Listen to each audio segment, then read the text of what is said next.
Clemson basketball yet again found a way to make history by defeating number 5 Louisville, but they couldn't have done it without the help of the energy that the fans brought to Littlejohn Coliseum.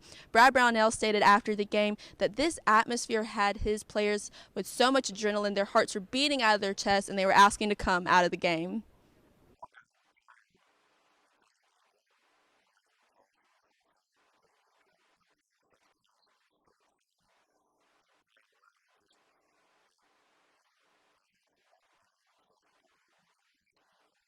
After the game, junior forward Amir Sims stood in the middle of the court with his hands up, soaking in such an incredible win. And here's what he had to say about that moment.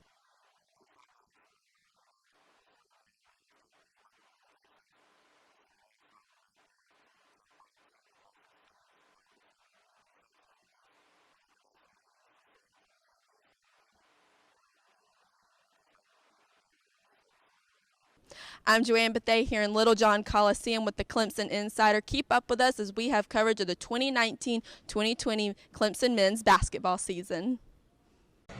Hi everyone, we are back in Littlejohn today as Clemson takes on number 5 Louisville. Now the last time these two teams met, Louisville went on a 20-0 run sometime during the game, securing them a win. So for Clemson to win today, they're going to have to rip into this defense and not allow a run like this to happen. But if Clemson wins today, for the first time since 1980, they will have beaten 2 top 5 teams in the same season. Now if you remember back in January, they defeated number 3 Duke.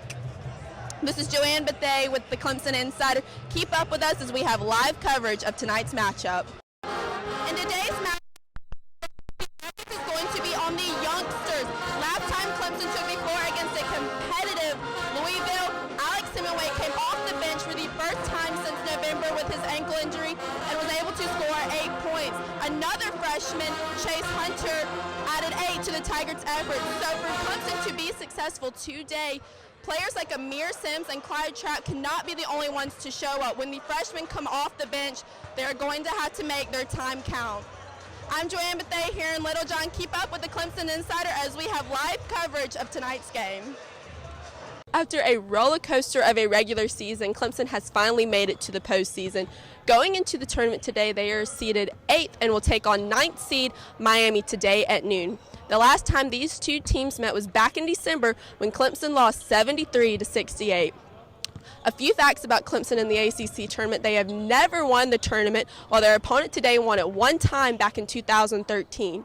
Clemson also is 3-9 when seeded 8th or 9th since the league expanded. They are also 20-66 overall.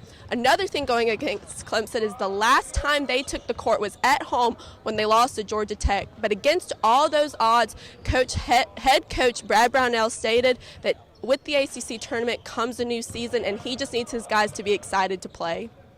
This is Joanne Bethea here in Greensboro, North Carolina. Keep up with the Clemson Insider as we have full coverage of today's game. Clemson is back in Littlejohn today, taking on ACC opponent FSU with a tip-off of 2 o'clock. They are looking to bounce back after a tough loss to Georgia Tech, and with a win today, they will even out their league record in the ACC. Side note, they will be wearing their old jerseys from the 1990s as they take on the Seminoles. This is Joanne Bethea in Littlejohn. Keep up with us as we have live coverage of today's matchup. Today at the SEC media kickoff, Dylan Moses, the linebacker at Alabama, said when referring to playing y'all this past year that it was more preparation. I wouldn't say that they were the better team. He also said Georgia's definitely the hardest team I have played. When you hear comments like that, what is your reaction? It has been a long offseason, but Clemson basketball has finally returned as they tip off tonight right here in Littlejohn Coliseum against Virginia Tech. Now, the end of last season was kind of a disappointment when Clemson lost to Wichita State in the second round of the NIT, and with 4 out of 5 starters gone, all eyes are going to be on Amir Sims to not only lead this team, but bring the energy that they are going to need this season. Head coach Brad Brownell even admitted yesterday that during the exhibition against Anderson University, his freshmen did not look like they were ready to play college basketball. So all pressure is on Sims to lead them this year. Not so long ago, former Clemson standout Adam Humphries was playing on these very fields.